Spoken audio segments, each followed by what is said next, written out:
Qu'est-ce qui est prévu pour la prise en charge des dizaines de kilomètres de voiries communales et intercommunales? Alors, la voirie communale et intercommunale. La situation. La voirie a progressé depuis le remembrement communal, tant en qualité qu'en longueur, avec des bandes bitumées qui desservent tout de même de façon confortable les points les plus retirés de notre collectivité. Ces travaux, jusqu'à un passé récent, étaient largement subventionnés par l'État.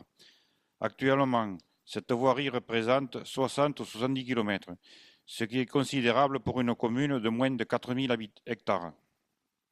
L'évolution et les propositions.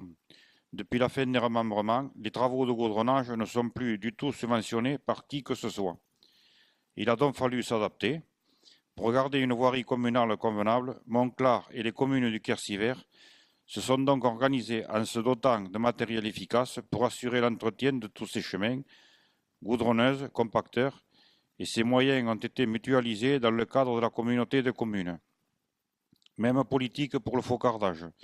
Une partie des gros travaux reste donc confiée aux entreprises, le reste étant assuré par la régie. Qu'est-ce que va changer l'application du PLU? La population de Montclar a beaucoup augmenté en 30 ans. En 1980, on était 950 habitants. En 2014, on est 1850 habitants.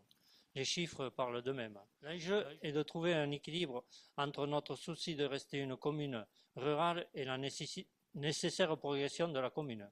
Il faut aussi une bonne répartition entre les propriétaires habitants et les habitants locataires, la convivialité et la proximité entre habitants, qui doivent continuer à se connaître, la préservation des espaces ruraux et agricoles, la bonne adaptation des équipements communaux aux besoins nouveaux liés à la progression pour la petite enfance, pour les écoles, pour les personnes âgées et les besoins associatifs, pour l'assainissement et les services de eau et de voirie.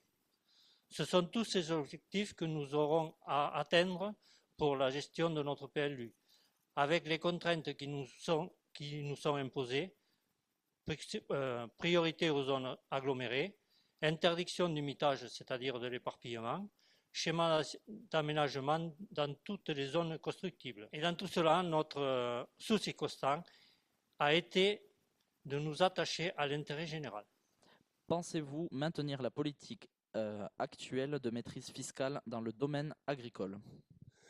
En 20 ans, le taux de fiscalité du foncier non bâti a été baissé dans la proportion de 1/3 et la commune s'efforcera de maintenir ce cap.